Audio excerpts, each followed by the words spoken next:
Abre tua Bíblia comigo no livro de Apocalipse, capítulo 1. O último livro da Bíblia, né? O livro da revelação, o livro de Apocalipse. Apocalipse significa revelação. O livro da revelação de Jesus a João. Se a gente puder dar um nome completo do livro de Apocalipse, Apocalipse, eu repito, significa revelação, seria o livro da revelação de Jesus ao apóstolo João. Apocalipse capítulo 1, eu vou ler do verso 4 ao 8, o verso 4 ao verso 17, mas nós vamos pular alguns textos, porque eu sei que o nosso tempo não dá para fazer toda aquela leitura que a gente precisaria fazer, mas depois, se você quiser estudar na tua casa, e você que está nos assistindo pela televisão, depois da mensagem, quiser estudar, o livro de Apocalipse é um livro obrigatório. Aliás, a Bíblia toda é obrigatória, né, irmãos? Mas o livro de Apocalipse, em especial, no tempo que nós vivemos. E Apocalipse capítulo 1, verso 4, o apóstolo João diz assim: João, às 7 igrejas que se encontram na Ásia, graça e paz a vós outros, da parte daquele que é, que era e que há de vir, da parte dos 7 espíritos que se acham diante do seu trono. 7 espíritos é uma alusão ao Espírito Santo. E da parte de Jesus Cristo, fiel testemunho, o primogênito dos mortos e o soberano dos reis da terra. Aquele que nos ama e pelo seu sangue nos libertou dos nossos pecados e nos constituiu reino, sacerdotes para o seu Deus e Pai. A Ele a glória e o domínio pelos séculos dos séculos. Amém. Eis que vem como as nuvens e todo olho verá, até quanto os transpassaram, e todas as tribos da terra se lamentarão sobre ele, certamente. Amém.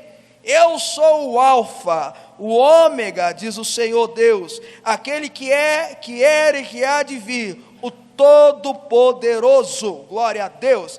Aí João começa a dizer, essa é a saudação de João, a que a gente leu agora foi a saudação de João às 7 igrejas que receberam essa carta.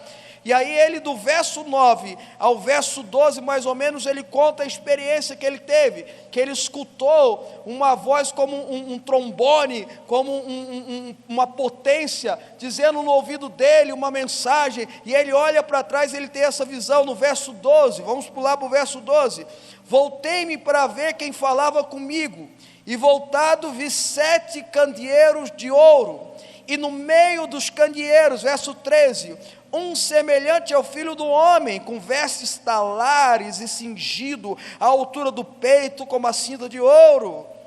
Irmãos, esse texto é tão poderoso, e eu vou explicar agora o porquê, mas se você que está me ouvindo, sinta aí, sinta, porque aqui está a revelação de Cristo Jesus, como Ele é hoje, na sua glória, no seu reino. No verso 14 ele fala, a sua cabeça e cabelos eram brancos como a alva lã, como a neve, os olhos como chama de fogo, os seus pés semelhante ao bronze polido, como refinado numa fornalha, a voz como a voz de muitas águas, tinha na mão direita 7 estrelas, e da boca saía-lhe uma afiada espada de 2 gumes, o seu rosto brilhava como o sol na sua força. Quando eu vi, caí a seus pés como morto, porém ele pôs sobre minha mão direita, dizendo, não temas, eu sou o primeiro e o último, aquele que vive. Estive morto, mas eis que estou vivo pelos séculos dos séculos, e tenho as chaves da morte e do inferno. Aleluia.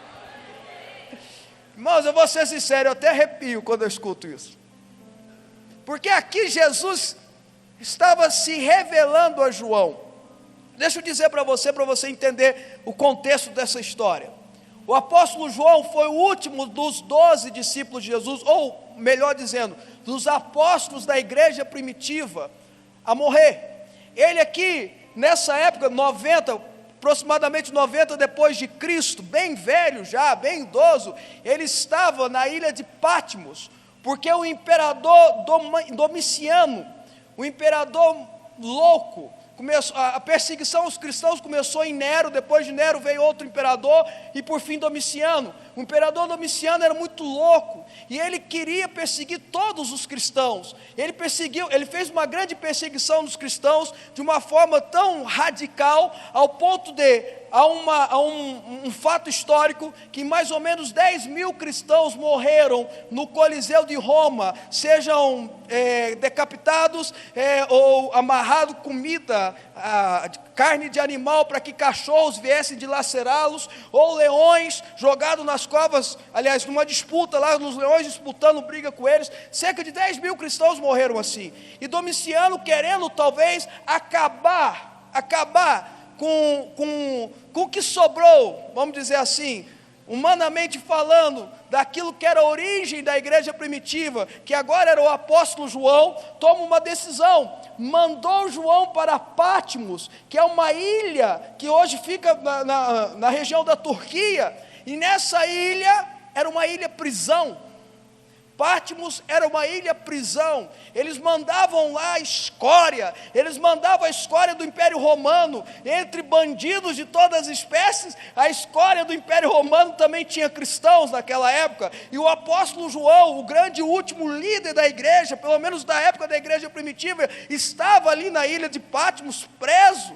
Estava ali na ilha de Patmos, totalmente já idoso, com tudo aquilo que a idade trazia naquela época, arretava na vida de uma pessoa, sofrendo o peso da idade, sofrendo o peso da prisão, sofrendo o peso da aflição de estar ali, de saber que todos os seus amigos, preste atenção, irmão, todos os seus amigos, todos os seus companheiros morreram de uma forma trágica.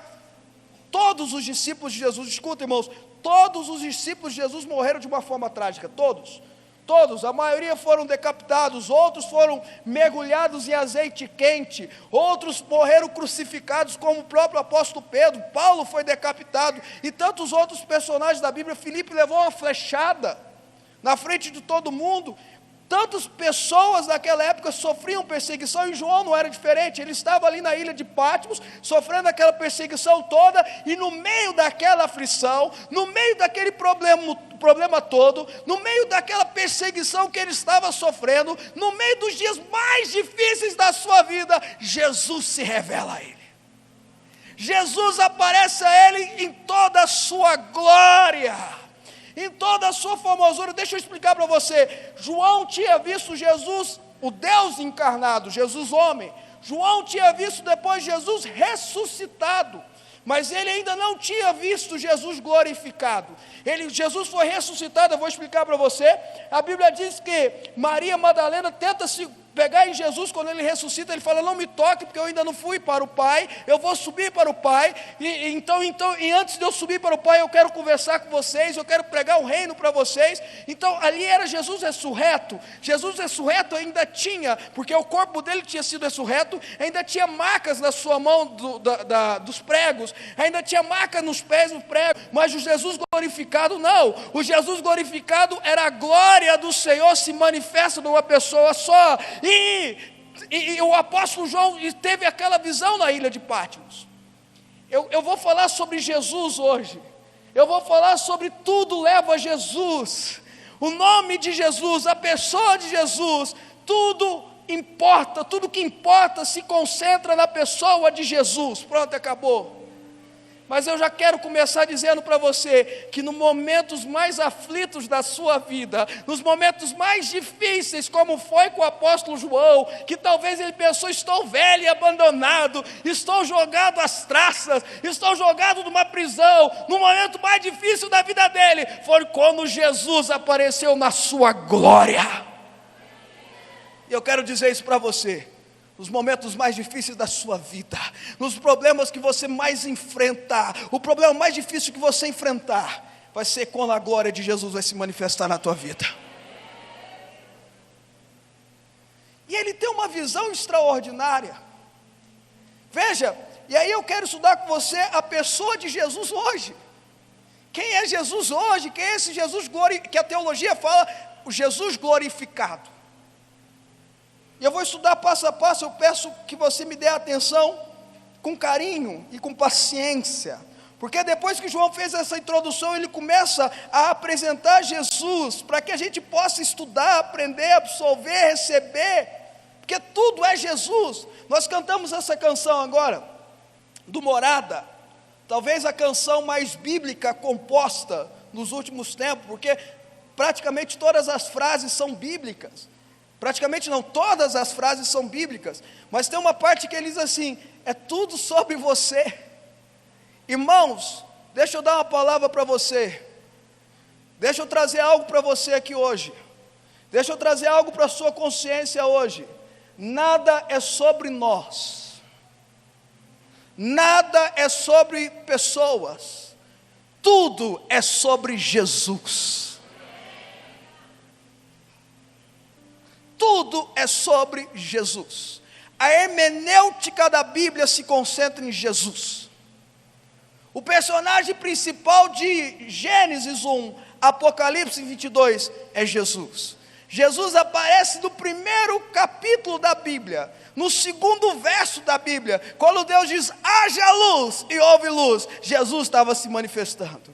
João diz no capítulo 1 de João, que o verbo estava com Deus, o verbo era Deus. E quando eu falo que é a luz, porque João fala em João capítulo 1 que ele era a luz. Jesus está em todos os momentos. Vocês estão entendendo o que eu estou dizendo ou não, irmãos? Mas aí vamos lá, o apóstolo João começa no verso 5 dizendo assim: que da parte de Jesus Cristo, fiel testemunho e primogênito dos mortos e soberano rei dos reis da terra, ele que nos ama. Veja, ele faz uma comparação, o soberano da terra, a pessoa mais poderosa que existe, segundo o apóstolo Paulo, a plenitude de Deus habitada numa só. A ele que resumia toda a plenitude de Deus, ele que tem o controle de todas as coisas, ele que está acima de tudo e de todos, nos ama, nos ama. E o seu amor é tão grande que ele se tornou homem, habitou no meio de nós, ficou 33 anos aqui em meio, pregando, falando do amor, ensinando as coisas. Por isso foi perseguido, foi crucificado, morreu, ressuscitou, porque ele nos ama. A glória do unigênito do Pai nos ama. Se ele te ama, você não precisa de outro amor. Se ele te ama, você não precisa. Aliás, deixa eu dizer algo para você, irmãos. Se você procurar no seu cônjuge, por mais perfeito e maravilhoso que ele seja, por exemplo, eu tenho uma esposa maravilhosa. Se você procurar no seu cônjuge suprir todas as expectativas da sua vida, todo vazio que há em você, escuta, você vai se frustrar. Se você procurar nos seus filhos, você vai se frustrar. Se você procurar nos seus pais, você vai se frustrar. Homem nenhum pode te dar isso, mulher nenhuma pode dar isso. O único que pode completar você em plenitude é Jesus. E se ele te ama, você não precisa de outro amor. Vocês estão entendendo, irmãos? Mas porque ele me ama, eu tenho que obedecer aos seus mandamentos. E os seus mandamentos dizem que eu tenho que amar a Deus acima de todas as coisas e amar o meu próximo como a mim mesmo. Quem está me acompanhando, diga amém.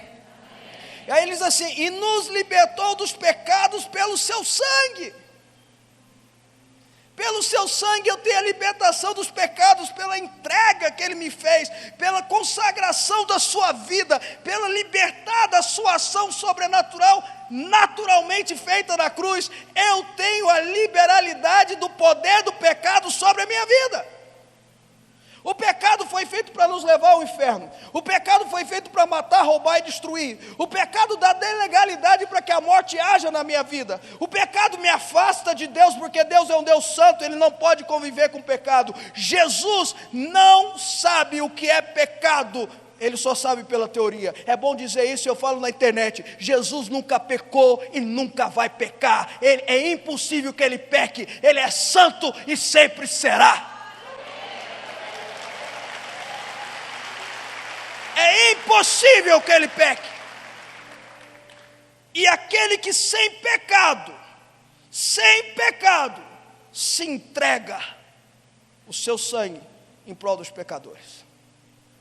E por causa do sangue dele eu tenho redenção. Irmãos, escuta, Deixa eu dizer o que eu quero dizer com isso. Deixa eu explicar para você. Nada que você faça pode te salvar. Esse dia para trás um rapaz veio conversar comigo, um rapaz muito querido. Eu gosto muito dele, eu acompanho ele há muito tempo. Tem altos e baixos, é uma boa montanha-russa. E agora ele chegou para mim e falou assim: acabou, estou me divorciando, estou separando, minha mulher também quer me separar, e eu estou entregando tudo, e não sei o que, fez aquela história toda. E eu olhei para ele assim e falei: mas você não pode fazer isso, aquela coisa de pastor, tentando conversar, tentando mostrar os princípios da Bíblia. Ele virou para mim e falou assim: mas bispo, eu te amo, o senhor não pode me rejeitar, eu te amo. O senhor sabe que eu gosto do senhor. O senhor sabe, E falou várias palavras religiosas à minha pessoa. Eu olhei para ele assim, eu queria falar um bocado de coisa, eu confesso para vocês, irmãos. Mas eu tenho um sapinho na minha sala que eu olho para ele e falo assim: eu tenho que engolir sapo. É um sapinho mesmo de brinquedo, eu tenho que engolir sapo. Eu olhei para ele assim e falei assim: querido, eu agradeço muito você gostar de mim, mas não adianta absolutamente nada. Vou repetir. Querido, eu agradeço muito você gostar de mim, mas não te adianta em nada. Gostar de mim não resolve nada. Fico muito feliz, mas não resolve nada. Eu não sei me salvar, irmãos. Eu não consigo salvar minha família que eu amo. Eu não posso salvar meus filhos, eu não consigo me salvar. A salvação é ato único e exclusivo de Jesus. A salvação é ato único e exclusivo da graça de Deus. Nada que você faça pode te salvar, absolutamente nada. Vocês estão entendendo o que eu estou falando ou não? Esse evangelho, o verdadeiro evangelho da graça precisa ser pregado. O evangelho é esse: o favor imerecido é feito por Jesus. Sem Ele, nada nós podemos fazer. E Jesus fala: pelo meu sangue eu te livro do pecado. E aí Ele continua dizendo: e te constituí rei. O original é rei. Eu te constituí para governar. Eu te constituí sacerdote. Eu te constituí para ser o embaixador de Deus na terra.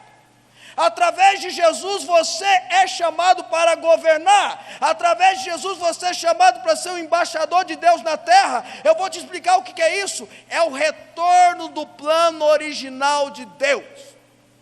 Quando Deus criou o homem, Adão e Eva, macho e fêmea os criou, e disse: sede fecundo, multiplicai-vos, enchei a terra, dominai. Ele estava entregando ao homem o poder do governo. Ele estava entregando ao homem o poder de representar a Deus. O homem, através do pecado, entregou a Satanás. Jesus se reestabelece o plano. Jesus faz de novo a ligação. O ato de Jesus restabelece o plano original de Deus. O plano original de Deus para o homem é governar e ser embaixador do Rei Jesus. É só Jesus que pode fazer isso. E aí no verso 8 ele fala assim, ele se apresenta para João, ele se declara para João, ele diz assim: eu sou o alfa e o ômega, aquele que és e que era e que há de vir, o Todo-Poderoso. Primeiro ele usa a expressão eu sou. Irmãos, na minha boca não quer dizer muita coisa, na boca dos irmãos pode ser que signifique mais do que eu, mas não é muita coisa também não. Mas da boca de Deus é tudo. A forma que Deus se apresenta é eu sou. Quando ele fala eu sou, Deus se apresenta para Abraão assim: eu sou. Quando ele fala para Moisés, Moisés pergunta: o que eu vou dizer para o povo de Israel? Quando eu for levar a palavra de libertação ao povo de Israel, quem me enviou? Ele diz assim: você vai dizer ao povo de Israel, o eu sou te enviou. Ele está dizendo o seguinte: eu não preciso de definição, eu sou. Eu não preciso de resumos, eu não preciso ser detalhado, eu não preciso ser explicado, eu não nasci, eu não vou morrer, eu simplesmente sou. E Jesus aqui estava dizendo: eu e o Pai nos tornamos um. Eu, a partir desse momento da minha glorificação, eu passei a ser o Deus Pai no Filho. Eu sou. Aí ele diz o alfa e o ômega, o princípio e o fim. Estava no começo, estarei no fim das coisas, estou em todo o tempo. Eu sou o alfa e o ômega. Eu comecei as coisas, eu vou terminar as coisas. Escuta, querido, na sua vida, Jesus vai terminar a obra dele. Ele não faz nada incompleto. O que ele começa, ele completa.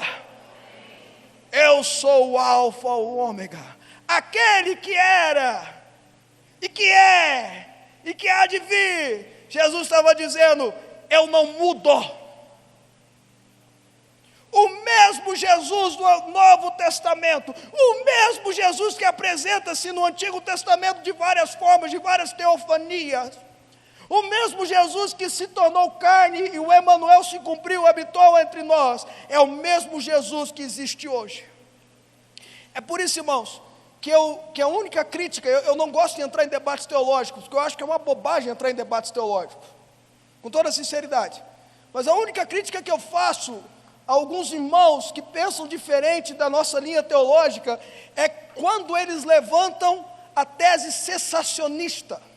A tese cessacionista diz que não há mais dons espirituais no mundo hoje. Os dons espirituais só se manifestam através de Deus, e não pode se manifestar através de pessoas.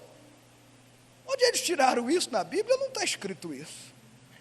Jesus olha para os discípulos dele e fala assim, vocês farão obras iguais a minhas e maiores do que a minha.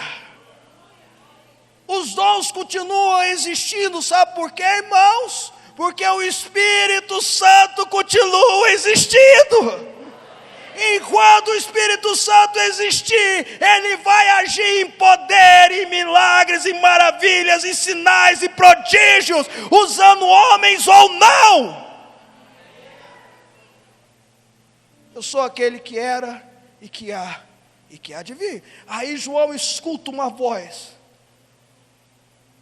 escuta algo poderoso, e essa voz diz para ele assim, olha, eu vou te trazer uma revelação que você tem que mandar 7 cartas a 7 igrejas da Ásia Menor, Éfeso, Tiatira, por aí vai.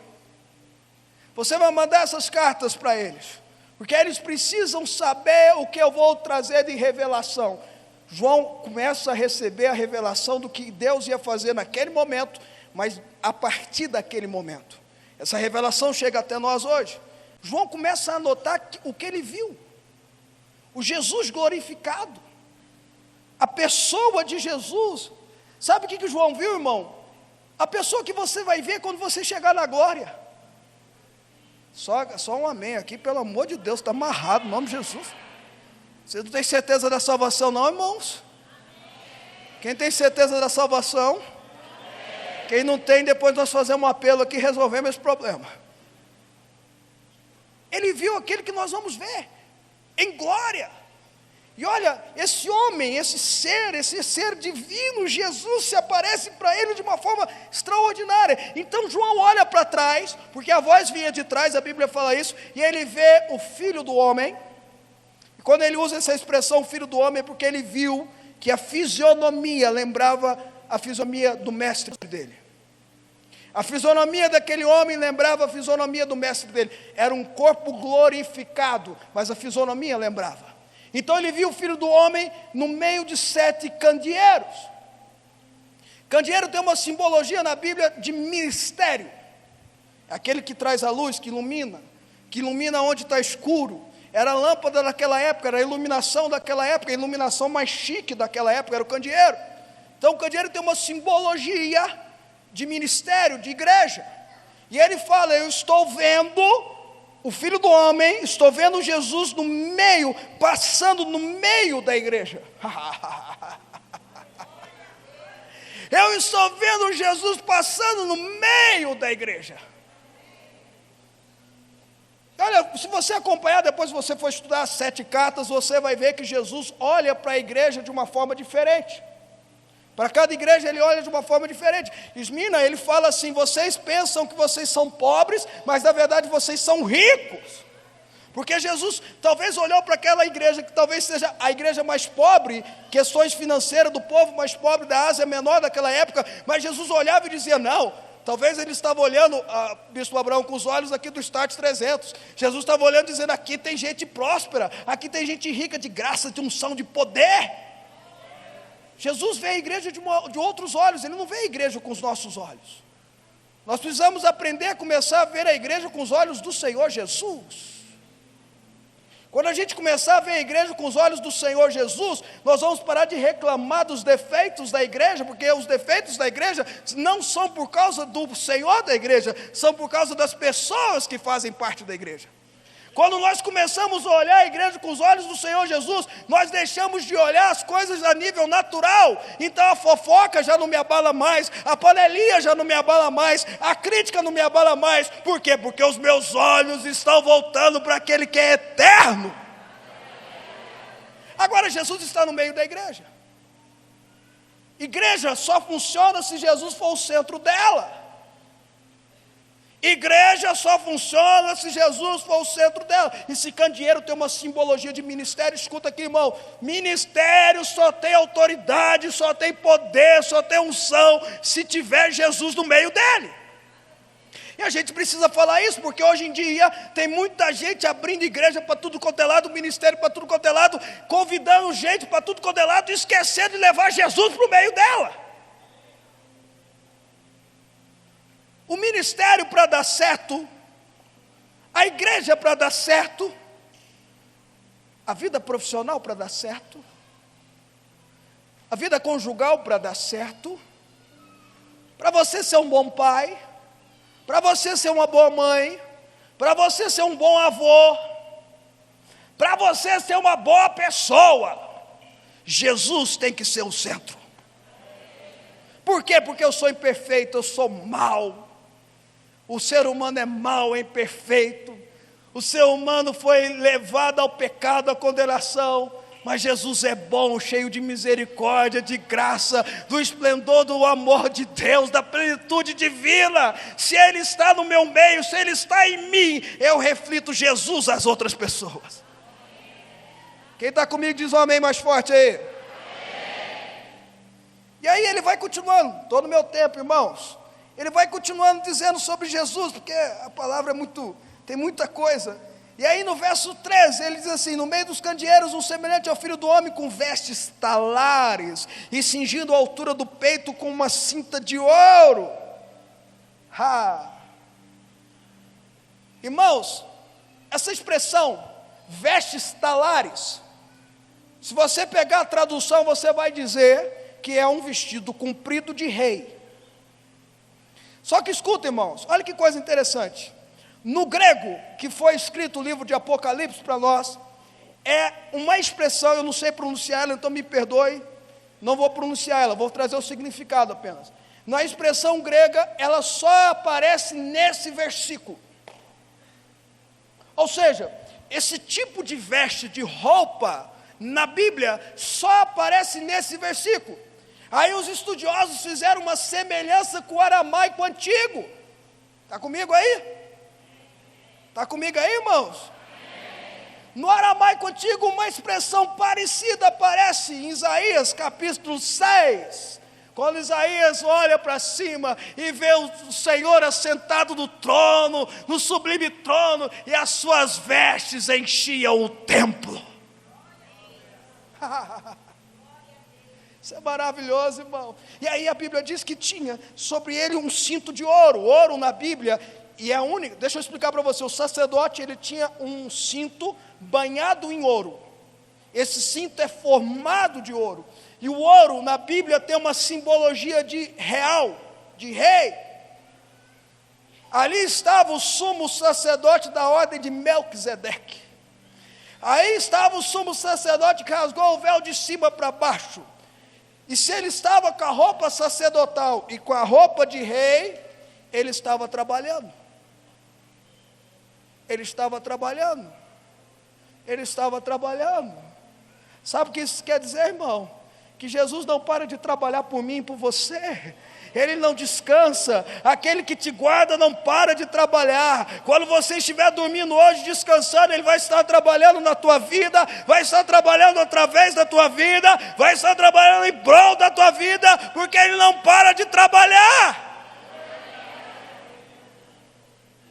Suas vestes cobriam, e Ele onde trabalha? Vamos lá, pegando Isaías capítulo 6, das vestes reais, das vestes divinas.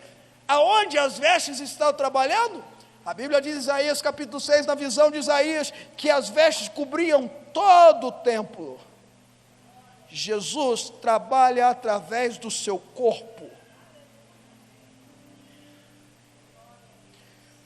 Jesus trabalha através da igreja. Agora deixa eu fazer algo aqui com vocês, por favor. A restauração, o movimento da restauração da década de 80, que até hoje chegou, que até hoje pega, trouxe uma mensagem boa, interessante, mas com uma falha. Ela diz assim: nós somos a igreja, você é a igreja, ok? Ele fala, você é a igreja. A construção não é igreja, você é a igreja. Mais ou menos, vou chegar lá.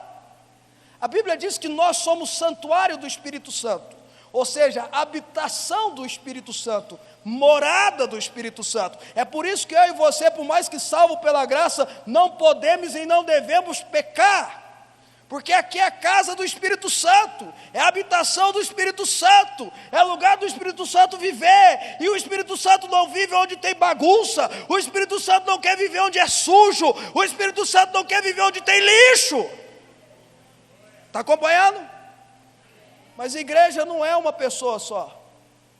Se você estudar as palavras de Jesus, desde quando ele chega para Pedro e fala sobre esta rocha edificarei a minha igreja, e as portas do inferno não prevalecerão contra ela.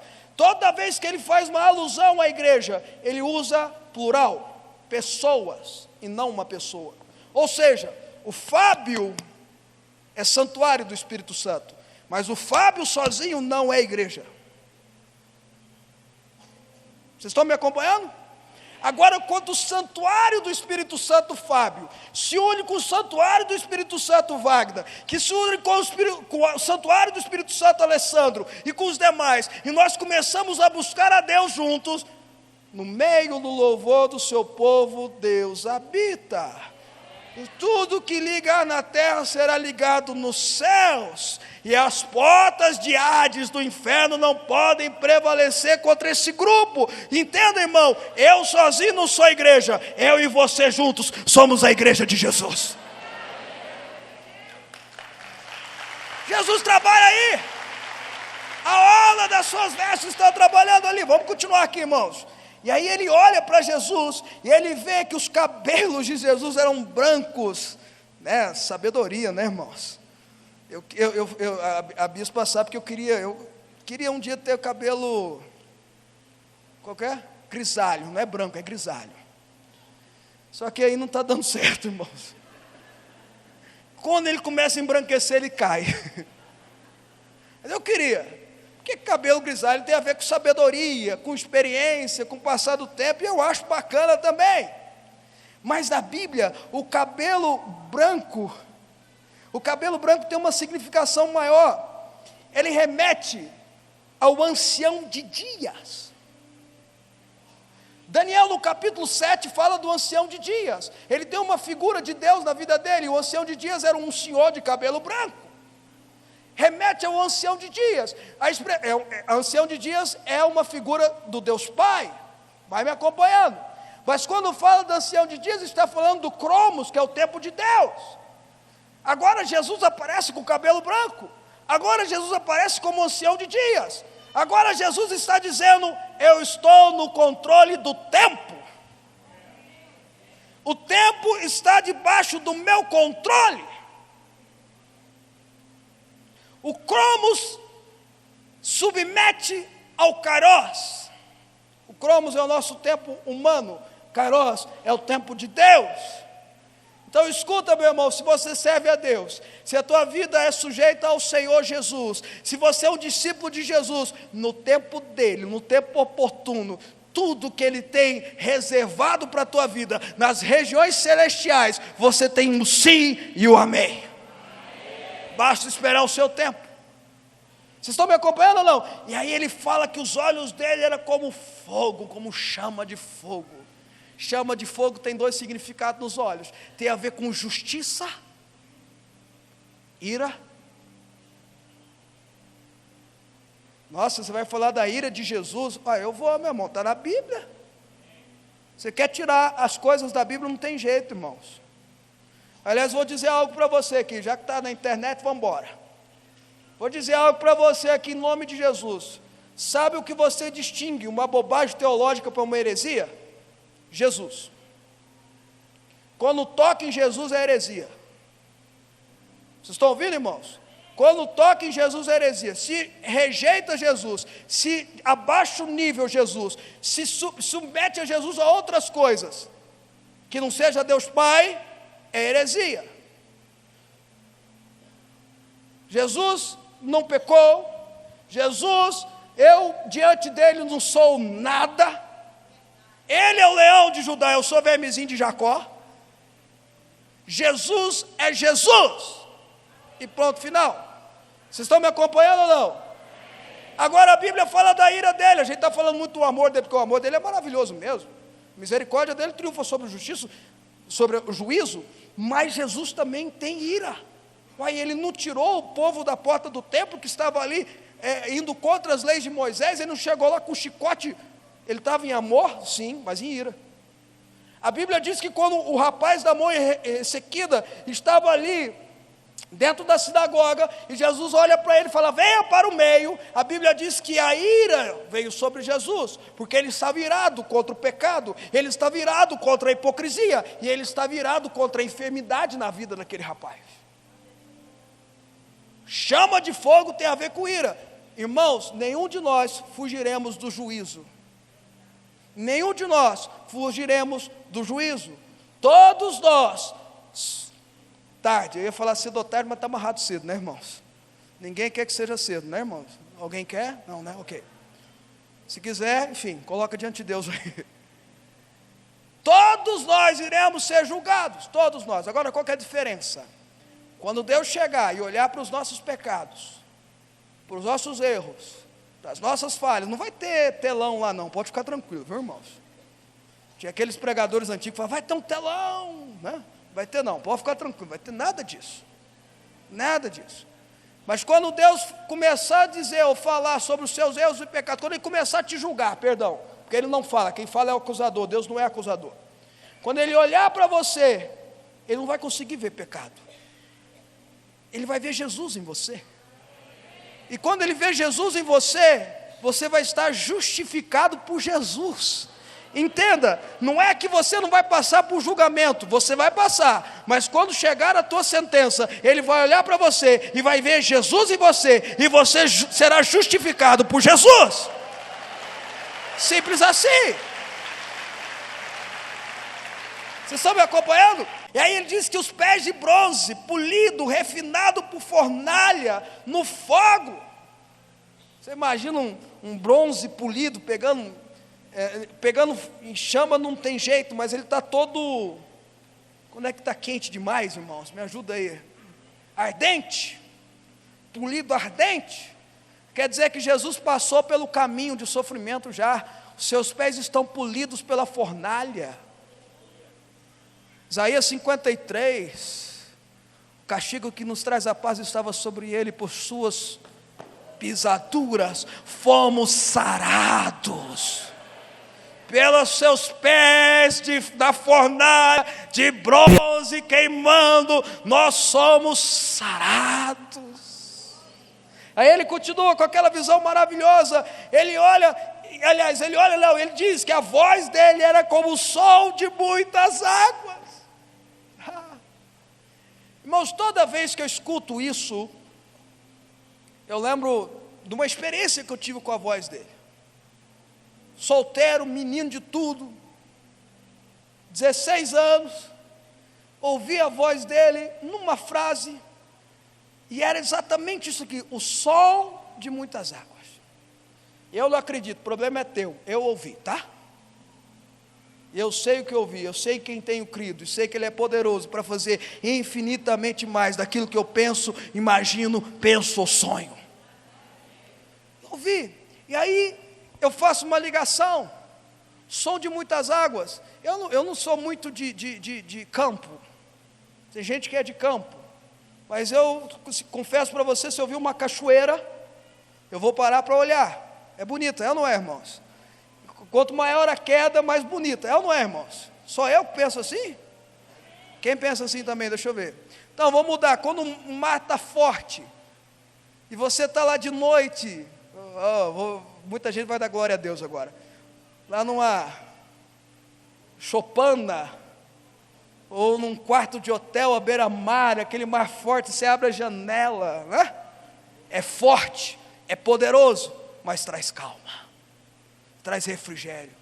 Essa é a voz de Deus, forte, poderosa, quebra os cedros do Líbano, faz a terra estremecer, mas te traz paz, te traz calma, te traz misericórdia, te traz graça. Estou terminando, tá, irmãos? Aí no verso 16 ele diz que na mão dele tem as 7 estrelas. O destino da igreja está nas mãos de Jesus. E se o destino da igreja está na mão de Jesus, o seu destino está nas mãos de Jesus. O salmista fala que eu não preciso me preocupar com o futuro, porque Deus tem para mim um bom futuro. Sabe por que Deus tem um bom futuro para você? Olha aqui para mim, irmãos. Sabe por que Deus tem um bom futuro para você? Porque Jesus tem o seu futuro nas suas mãos. Aí ele continua dizendo: da boca saía uma espada afiada de 2 gumes. No original fala de 2 fios. 2 fios é uma espada embaixo da outra. Essa espada representa a palavra dele, que sai da boca, a palavra dele pregada. É aquela palavra que traz o cortante do julgamento, mas traz a graça da salvação. E diz que o rosto brilhava como o sol na sua maior força. Ele não conseguia ver. Ele olhou para o rosto e não conseguia ver. Era como se olhasse para o sol, direto para o sol. É como se você estivesse lá no último planeta, não sei, não lembro aqui agora, o último planeta do sistema solar. Qual que é o último planeta, professor? Não sabe, ok. O último planeta do sistema solar, e você olhar para o sol e ficar olhando para o sol, você não dá conta. Se aqui da Terra, que é o 3º planeta, você olha para o sol, você pode ter problema sério na retina.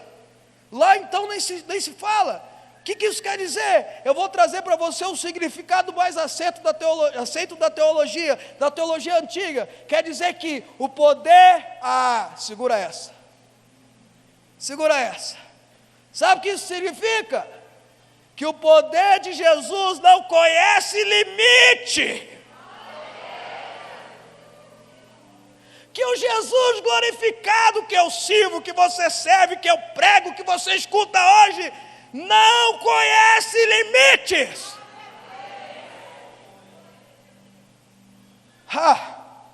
Aí no verso 17 a Bíblia diz que João, lógico, né? Cai do chão, desmorona, com aquela visão, com aquilo tudo que estava acontecendo, desmoronou. Era glória demais, era revelação demais, era poder demais. E a Bíblia diz que Jesus põe a mão direita sobre ele e diz: eu sou o primeiro e sou o último, não temas.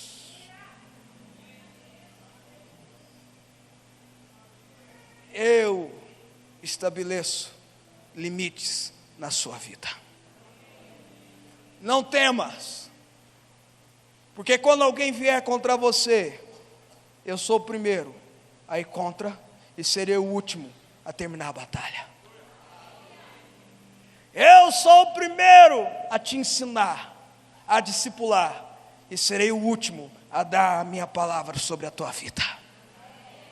Não temas. A expressão que mais aparece na Bíblia é: não temas. Vou repetir. A expressão que mais aparece na Bíblia é: não temas. A segunda que mais aparece é: arrependei-vos. Por isso que eu não entendo as pessoas não pregar seu arrependimento. A segunda que mais aparece é arrependei-vos. A primeira é não temas. Não temas. E aí ele continua dizendo no verso 18. Vamos ler o finalzinho do 17, aí eu estou terminando, me acompanha. Não temas, eu sou o primeiro e o último. Eu sou aquele que vive. Eu estive morto, mas eis que estou vivo pelos séculos dos séculos. E tenho a chave da morte e do inferno.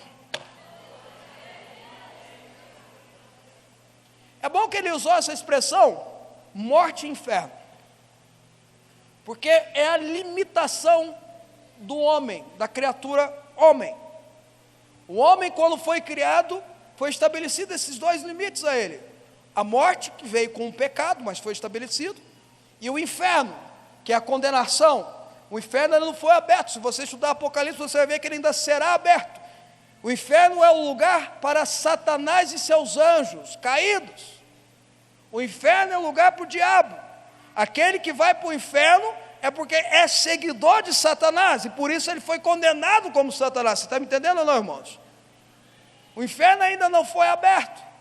Jesus fala: vocês entregaram o poder do limite sobre a tua vida, da limitação sobre a tua vida, de morte e de inferno, na mão de Satanás. Eu recuperei com o meu ato. Quem controla agora a limitação da tua vida, da morte e do inferno, sou eu. Isso é poderoso demais, irmãos. O que causa medo na tua vida? Ao diabo. Não faça isso, irmãos. Se tem uma história, diz a lenda, que Martim Lutero, homem de Deus, homem escolhido por Deus para revolucionar, há 500 anos atrás e até hoje a sua revolução, já estou terminando. Ele acorda no meio da noite, da madrugada, ao lado da sua esposa, já era um senhor, e ele vê um ser todo feioso, demoníaco, maligno, sentado na cama. E ele assusta e pergunta: quem é você? E aquele ser vira para ele e fala: sou o diabo. Martim Lutero olha: pensei que era alguém mais importante. Virou e voltou a dormir.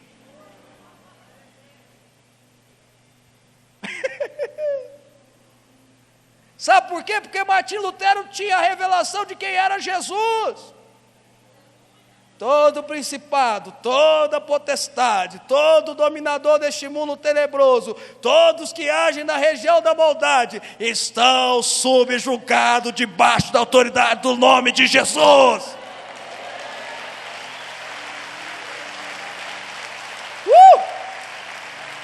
E a morte?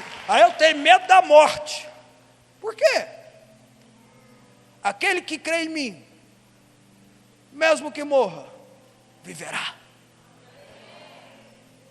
Viverá. Viverá.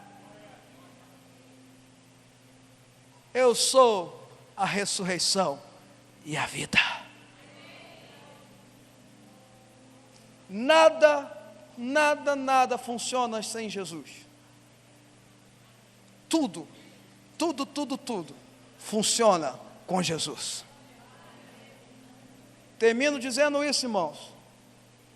Traga Jesus para o centro da sua vida. Essa escolha é você que faz. Ninguém pode fazer ela por você. Seu marido não pode fazer isso por você. Sua esposa pode orar por você, mas ela não pode fazer essa escolha por você. Seu pastor tem que cuidar da vida dele, tem que fazer essa escolha por ele. Seu líder, da mesma forma. A escolha de trazer Jesus para o centro da sua vida é sua. O ano está começando. Tome a decisão hoje de trazer um homem do cabelo branco, dos olhos com chama de fogo, que tem uma espada na sua boca afiada, que tem a sua roupa no talhar real e uma cinta, e os seus pés polidos de fogo, e a sua voz é como o som de muitas águas, e na sua coxa está escrito: Rei dos reis, Senhor dos senhores. Deixa Ele vir para a tua vida.